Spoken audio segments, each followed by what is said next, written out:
Okay, I'm going to explain to you why you're so angry about the live action Lilo and Stitch. It's because this guy doesn't know who the protagonist or the main problem of the movie is. Now, Disney also shares some of the blame as a corporation because they have an issue with needing to have a villain instead of an antagonist. Like, this guy is basically saying, like, how did they cut Gantu? He's like the main villain of the whole movie. And that is incorrect because he and this beautiful bastard, Cobra Bubbles, are the same thing. Okay? Lilo and Stitch, separately, are two children getting judged by society. And they are getting taken away from their natural habitat or their natural home by Gantu and Bubbles.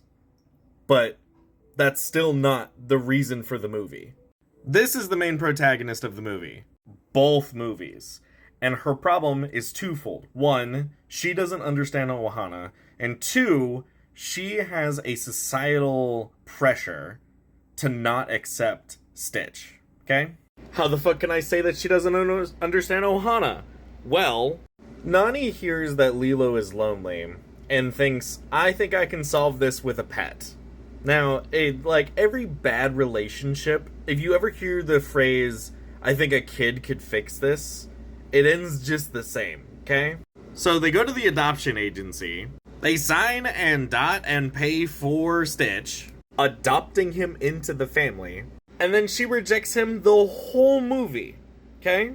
So she adopts somebody into her family, she brings somebody into her Ohana, and does not accept them for who they are, and rejects them at every possible juncture. For instance, when Lilo is getting drowned, she kicks Stitch deeper into the ocean. She's on the phone with David calling him a little monster. Like, this iconic picture doesn't even show up until the end of the movie. Like, Nani actually doesn't take Stitch surfing. He, like, tries to, but she, like, doesn't go. And this falls into, like, she does not accept anyone else's help in this either. Like, she rejects everyone's advances to try and help her life out. Lilo is giving her amazing advice throughout the entire thing. She says, hey, I liked you better as a sister than a mom. She's, like, trying to go out of her way to assist her, like, her elder sister in figuring things out. And David, the MVP of the whole movie, is like constantly trying to get her like into a good place, and she rejects him. Like, don't get me wrong, I'm not trying to be like, oh, she needs a man, but like, Lilo read her diary and said out loud that she likes his butt and his hair, and the boy, the genius that he is, goes, oh, she likes my hair? And I'm like, this dude's perfect. So she wants a relationship with somebody, she wants to be better, she wants to advance her life, but she rejects people. And every time she goes to try and get a job, she leaves Lilo and Stitch to their own devices, still wrapped up in the fact that, like, she's got to carry her around or carry the both of them around all the time. But because they're not being supervised, because they're not being cared for, because she's focusing on her own problems as trying to be a mom instead of a sister, it fails every single time. Every conflict in the whole movie pretty much revolves around Nani. Which is unfortunate because she shows like a really, really strong level of emotional intelligence when it comes to Lilo. When she gets fired from the luau, she's like, nah, I didn't get fired because of you guys, it was the vampire cult thing. Like, she feeds into like Lilo's delusions from time to time, and it helps solidify like that support system. But like deep down, Nani really wants to be a mom, or expects that she has to be a mom, and that's just not the role that she's supposed to fill. She's not supposed to take the embodiment of the mother role. She does have to be a caregiver, and that's really hard, because sometimes the parental role and the caregiver role are not the same. But because she keeps rejecting everybody's advice and everybody's like wishes to help, everything ends up going wrong. Now, every movie and every story has a turning point where it's like, hey, something has to change. And what changed? She opened her heart to David when he said, hey, I think I found you a job. And most importantly, she had to come up against the fact that she still hadn't established a relationship with Stitch and accepted him for who she was, or for who he was. And then we get to this confrontation where she is like actually assaulting Stitch and is like, hey, I know that you can talk. You need to talk to me. Because she lost the thing that was most important to her. Even though Stitch is adopted, he is family by definition. And she's like, hey, I never cared about you in this moment, because she is like trying to beat answers out of him and like breaks down those emotional barriers because she lost Lilo. And when Nani asks for help, Stitch asks for help. And because of this relationship that the two of them have, he just agrees along with it. Jumba just goes with it. But Nani asked them for help. She reached out to someone else, broke past her own pride to ask the aliens, which, mind you, this is the first time she's seen an alien ever, and, like, Stitch just broke out to being an alien. Like, she had no reason to believe that these guys were aliens up until that point. And she reaches out and asks for help, and Jumba responds to her. And the biggest breaking point for that whole interaction was Stitch was like, Ohana. And she's like, what do you mean? And he gives her the line, you know, nobody is left behind or forgotten. She left behind and tried to forget Stitch. And when she realized that this thing that she had considered a monster up until this point understood Ohana better than her who lived with it her whole life, she turned that leaf and managed to actually ask for help and continue to implore Stitch for help, which caused the rest of the movie to play out. And then we get to this scene. I've heard some people say that this movie like wraps up way too quick towards the end, and the pacing film-wise is a little there, but we do get a resolution to the story.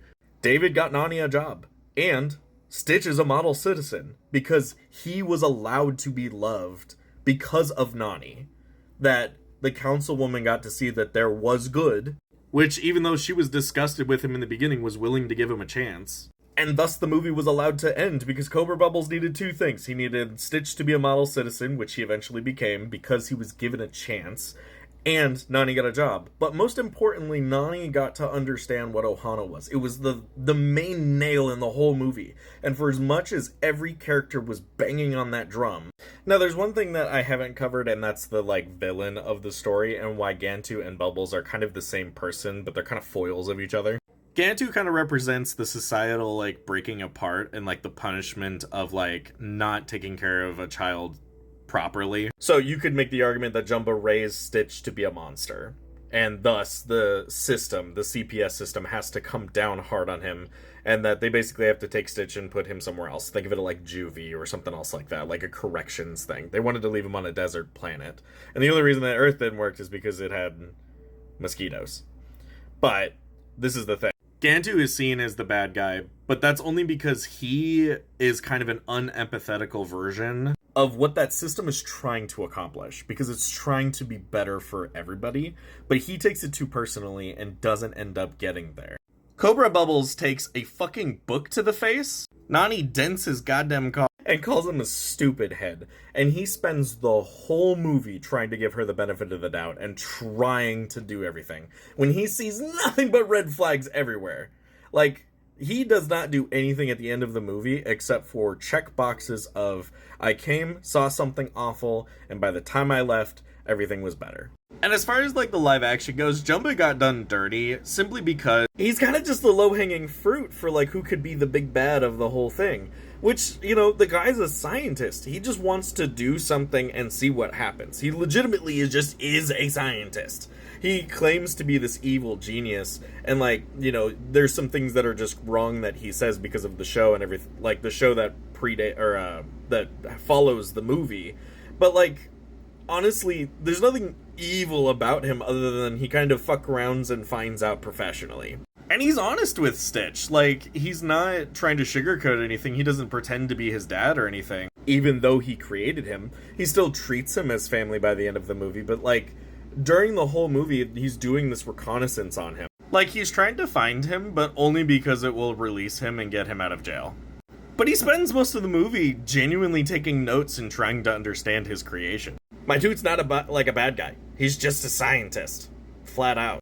So if you stuck around to the end of this, I appreciate it. This isn't my normal content, but honestly, this was driving me crazy because when I saw the synopsis of the live action, I was like, no, this is fucking stupid. There's nothing about this that makes any sense. But I feel like a lot of people have been misjudging what the purpose of the movie was when it was originally made, and I feel like this might just be a way to wrap up everything. If you got any questions, you can always hit it up in the comments, but if not...